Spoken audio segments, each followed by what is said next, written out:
তিন নম্বর প্রশ্ন বলছেন, আসসালামু আলাইকুম শেখ রহমতুল্লাহ, বর্তমান বিশ্বের অবস্থা দিন দিন খারাপ হচ্ছে, বাংলাদেশের অবস্থাও খারাপ, বিশ্বের অবস্থা খারাপ হচ্ছে, বিশ্বের মানুষের অবস্থা খারাপ হচ্ছে। আমাদের দেশে একটা কথা, যুগ জামানা খারাপ, জামানা খারাপ না, এটা জামানাকে গাল দাও, গুনহার কাজ। ইউজিন ইবনু আদম, হাদিসে কুদসি আল্লাহ বলছেন, আদম সন্তান মানুষরা আমাকে কষ্ট দিয়ে থাকে, ইয়াসুবুদ্দাহার, সময়কালকে যুগ জামানাকে গালমন্দ করে, যুগ জামানা খারাপ, হ্যাঁ রাত করবি না বেশি, বাপ মায়েরা বলে, বাইরে এদিক ওদিক ঘোরাঘুরি করবি না, সময়কাল খারাপ না, সময়কাল খারাপ না, সময়ের মানুষ খারাপ। তো বিশ্বের দিন দিন অবস্থা খারাপ, বিশ্বের মানুষের দিন দিন অবস্থা খারাপ হচ্ছে, মানুষ অমানুষ হয়ে যাচ্ছে।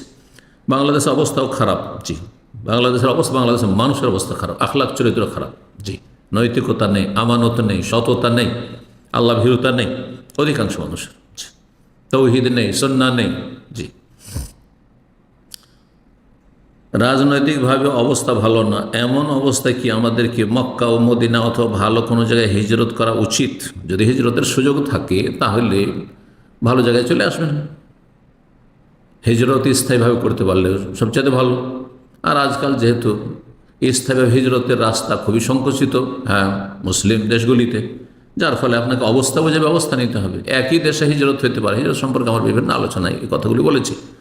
আপনি দেশের বাইরে যেতে পারছেন না, অন্য দেশে যেতে পারছেন না, অন্য দেশে গেলে সেগুলো কাফের দেশ, কাফের দেশ মানুষ পেটের জন্য, দুনিয়ার জন্য যাচ্ছে, দিনকে বিক্রি করে দিচ্ছে, জাহান্নাম খরিদ করছে, জান্নাতকে বিক্রি করে দিচ্ছে, এরকম হিজরত জায়েজ নয়। মুসলিম দেশ থেকে হিজরত করবেন মন্দ জায়গা থেকে তার চাইতে ভালো জায়গায়, যত বেশি ভালো জায়গা পাবেন তত বেশি ভালো। একই দেশের মধ্যে এক গ্রাম থেকে আরেক গ্রাম হিজরত করা, এক ডিস্ট্রিক্ট থেকে আরেক ডিস্ট্রিক্ট হিজরত করা, বেদাতি এলাকা থেকে কোরআন সুন্নাহর অনুসারীদের এলাকায় হিজরত করা, ভালো মানুষদের সাথে বসবাস করা, খারাপ মানুষদের সংসর্গ এবং তাদের পরিবেশ পরিহার করা ইত্যাদি, এগুলো শরীয়তে বাঞ্ছনীয়, অবশ্যই সওয়াবের কাজ।